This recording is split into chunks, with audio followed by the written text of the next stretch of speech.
Business managers and finance managers continuously interact with the financial environment they are operating in. By financial markets, we do not mean that it is certain buildings or this is certain places under the walls. Rather, financial markets are composed of all institutions and procedures for bringing buyers and sellers of financial securities together. The purpose of financial market is to efficiently allocate savings to the ultimate users.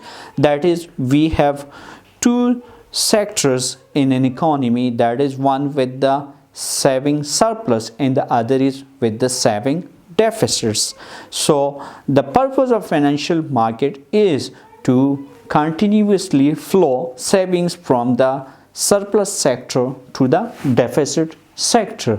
Here we have investment sector and saving sector. So this sector is having savings, they are with the saving surplus, and this investment sector is the sector with the financial opportunities and they are with the saving deficits. So the purpose of financial markets is to flow savings funds from saving sectors to the investment sectors.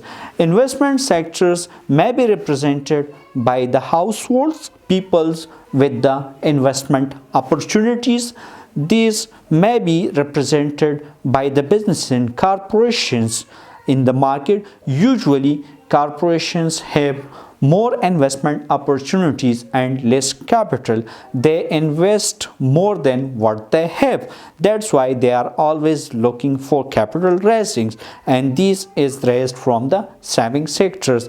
This investment sector may also be represented by the government of a country. That is, sometimes they need funds and they issue financial instruments like commercial papers, bonds to the markets, and they raise funds through it. So investment sector is represented by the households, businesses and government itself. On the other side, this saving sector is also represented by the household, businesses and governments. This is actually the sector with saving surplus. They save more than what they have opportunities. So these are the people or groups with more savings but less opportunities. So saving sector is again represented by individuals with more savings but who are not having investment opportunities and they are ready to deposit their amounts with the banks or ready to purchase shares of another company. So these are the people with surplus savings and they are looking for the opportunities, so they are ready to invest or lend their money to the investment sector. This may also be represented by the business. There could be businesses with surplus and they may be ready to make investments with other parties, with other sector. This is also for example, in the case of commercial banks, they are ready to lend their different amounts of money to the individuals and businesses, and this could be from government. Sometimes government have more funds and they may be ready to lend their amounts to the individuals or to the businesses through various incentives.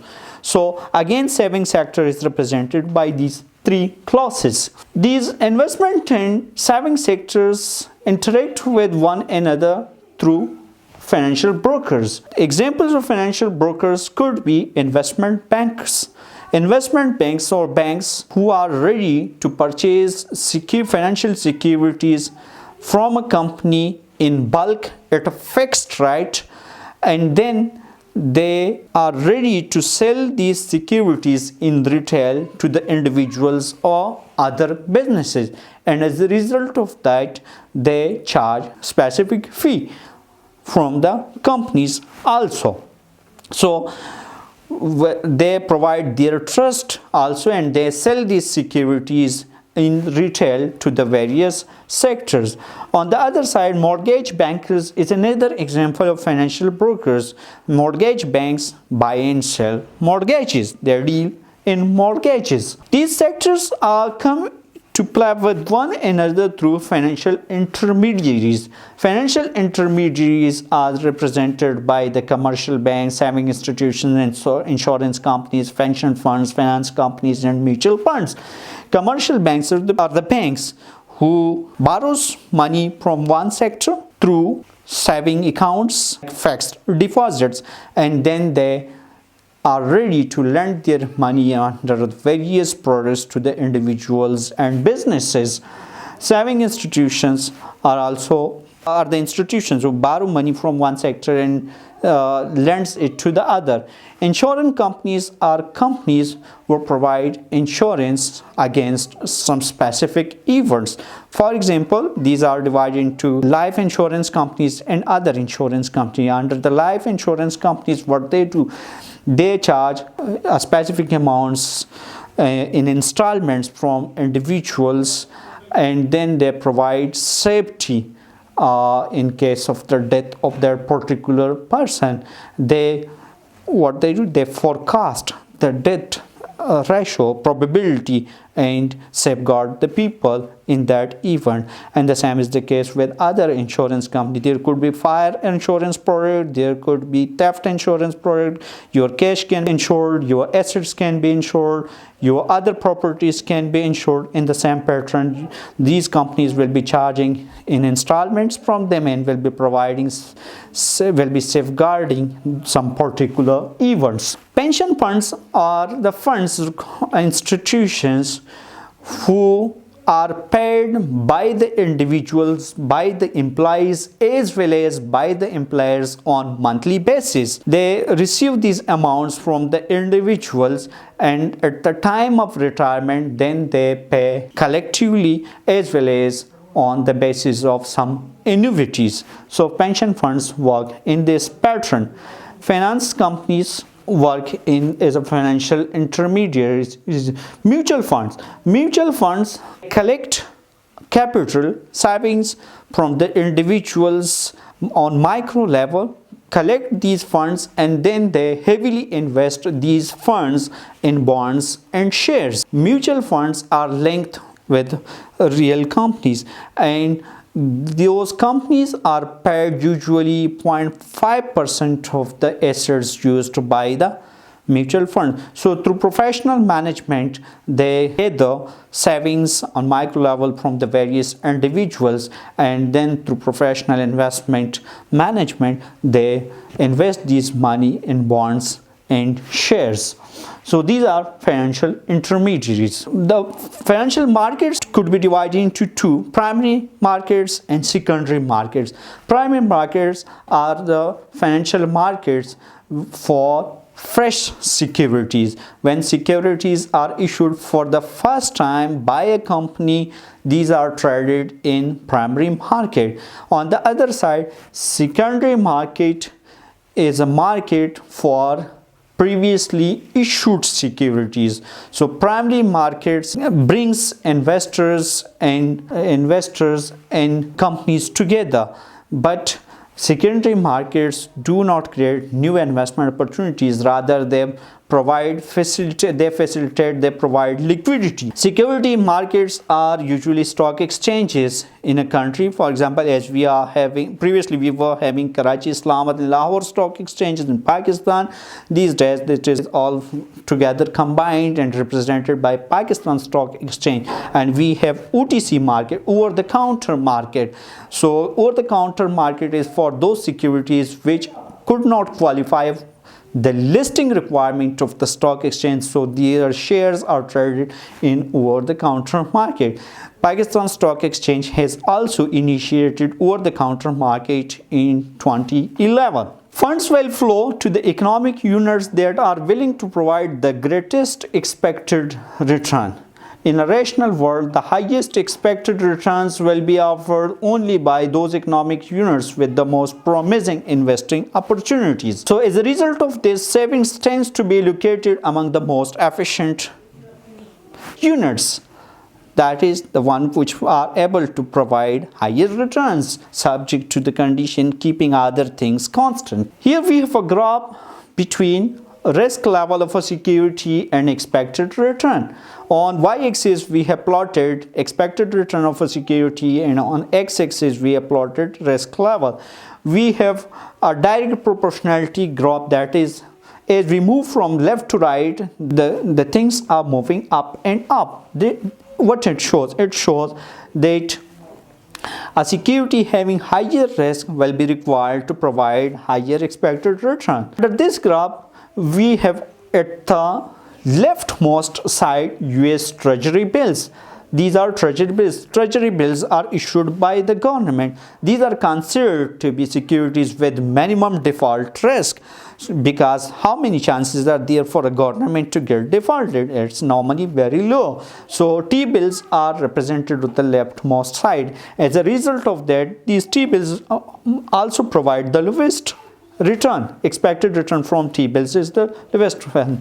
Then the next security is commercial papers issued by the company. These are issued by the corporations in the market. Their default risk level is higher than T-bills of the government. That's why their expected return must be higher than T-bills.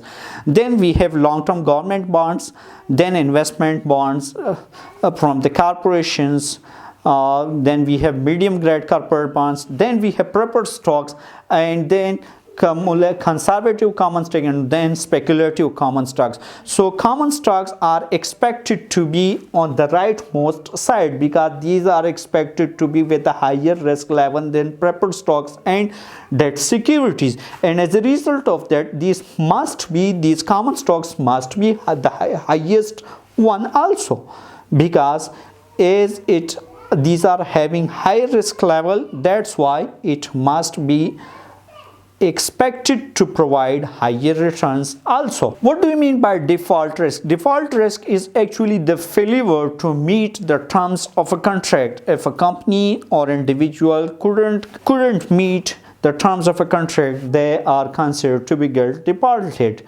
By marketability, we mean the ability to sell a significant volume of securities in a short period of time in the security market without significant price concession. Another factor which affects a security's return is actually its rating, credit rating. Two famous companies issue their credit ratings for the various securities throughout the world. These are Moody's Investment Service and Standard & Poor's. Moody's scale is constituted as AAA security. These are securities with the best quality, best credit rating. Then we have AA securities, which are at lower scale than AAA, and then single A, then triple B, double B, single B, triple C, double C, and then on the lowest side we have single C. These are securities with the lowest grade, that is with the lowest credit rating by the Moody's. On the other side, Standard & Poor's also provide credit rating facilities for the various securities offered in the market, and their scale is constituted as AAA, AA, and it moves up from triple D, double D up to single D. So single D is the securities expected to be get defaulted. So their credit ratings also affect the demanded return from a security. Another factor which affects the expected return from a security is its maturity period.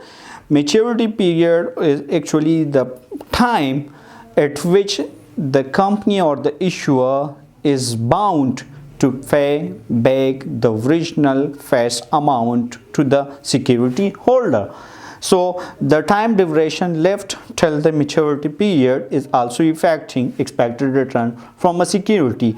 Taxes could be another basis which affects the return of a security. If a security is with the interest feature, then interest is tax deductible. It may also be affecting security's expected return. Yield of a security is also affecting the expected return of a security, but their features could be quite dramatic, which we'll be discussing in chapter number 4 of this course.